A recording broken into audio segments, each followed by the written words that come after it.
Hello, welcome to my what I've read so far this year, part one.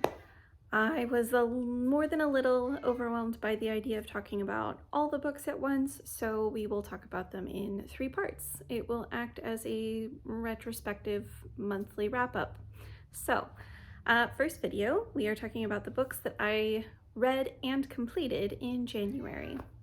Okay, the first book I read this month is called After Dark by Jayne. It was a paranormal romance featuring a woman called Lydia, who is a para-archaeologist. She takes on a contract to look for an artifact. The man who offered her the contract is actually looking for his brother who ran away, and he took that artifact with him. So he's trying to find out what's happened to his brother. She thinks they're just looking for an artifact.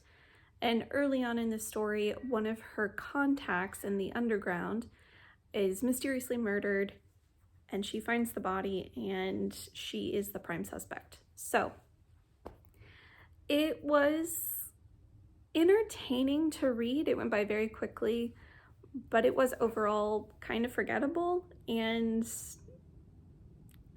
I didn't really care about the characters too much. So the second book for January was called Poison by Sarah Pinborough, and this is the only DNF I had in the first quarter of the year.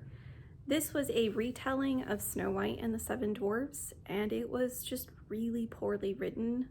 I probably read about the first half, it was novella length, and then skimmed through the rest of it to see if it would get any better. It didn't. I think this could have been a better book if the writer had significantly edited the exposition and info dumping that she decided to indulge early on, and if she had maybe chosen a singular villain to focus on. This could have been probably a really good horror retelling of Snow White, but it just really missed the mark, and the writing was so bad. Skip it. The third book I read in January was Beach Read by Emily Henry. This followed a woman who was a writer. She's really struggling to meet her current deadline. Her father has recently passed, which has her completely unmoored from what she thought was the perfect family. And she's also reeling from a breakup from a long-term boyfriend who she thought she would marry. And it was well written. I liked a lot of the non-main characters. I just did not like our protagonist in this book. Grief is understandably an isolating and selfish experience, but I think even aside from grief, this character was really unpleasant, not a likable person to me at all. This was my first Emily Henry book. I don't know if her other main characters are quite as unlikable, so I will try another book that a friend of mine has recommended from her. I think it was called Book Lovers, but Emily Henry just may not be for me. But this was very well written. I don't not recommend it. The fourth and fifth books I read in January were volumes 1 and 2 of Wotakoi, Love is Hard for Otaku by Fujita. This was really sweet. So otaku is basically someone who's obsessively interested in something like anime, manga, video games, and they seem socially awkward. That's the definition provided in the book itself. I really liked this one. So we follow two people who were once childhood friends, and they're meeting again as adults in an office that they both work in. The female lead, she has a really hard time dating. She tends to hide her otaku self from her boyfriends until things have progressed, but then they're not very accepting because that's just not what they're into. And when she meets her childhood friend, who is very accepting of all of that because he himself identifies as otaku and even more so is not like shameful about it. He's pretty openly just the weird guy. They decide to date each other, and through little snippets of the past, you see that he's been in love with her since they were children, and I just have such a soft spot for him, and it is so cute. I do highly recommend this book.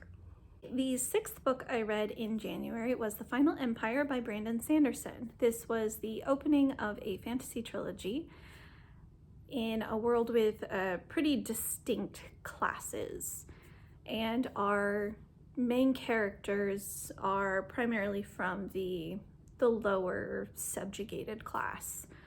Our two probably more interesting main characters throughout this book that we spend the most time with in their heads are Kelsier and Vin. They are both thieves. Vin is a young woman in her late teens. They're both thieves.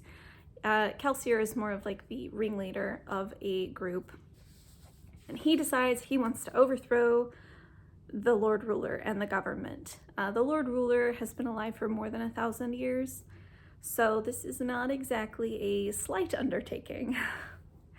I really liked that there were some real consequences for people. I do dislike it in books when characters do crazy things and there are zero consequences and everybody lives and everyone's happy. I just don't find that very believable, and I am happy to say that neither did Brandon Sanderson. So it was very fun and interesting. It was a different sort of world. I hadn't really known a whole lot about Brandon Sanderson. I had only read what he had written as part of the Wheel of Time series, hadn't read any of his specific books, and I'm glad I checked him out. We are now to the final book of January, the 7th book I read, which was The Charmed Wife by Olga Grushin. This was my favorite book of the month. So it opens with Cinderella, who has been married for 13.5 years to her Prince Charming, and she is not happy. So she seeks out a witch and she wants to kill her husband. It was so well written. It was so interesting and masterfully woven together. It was just so good. Like, there's at some point glimpses of the, I guess, real world start coming in, and it becomes a question of, okay, is she really Cinderella? Is this really a fairy tale? Or is the fairy tale the lens through which this woman is processing her unhappiness in life? And it was so beautiful. I loved the writing. I loved the story. There was a bit of comic relief in a sub-story, like a secondary story that features Cinderella's mice and their future generations. And at the end, you can, as the reader, I think, kind of choose. Was it a fairy tale? Was it set in the real world? Was it both? Who knows? I will read anything by Olga Grushin at this point. So if there is one takeaway from what I read in January, please read The Charmed Wife by Olga Grushin. It was phenomenal. So those were the 7 books I read in January this year. I hope you enjoyed, and I hope to see you soon with the next video, what I read in February. Thanks.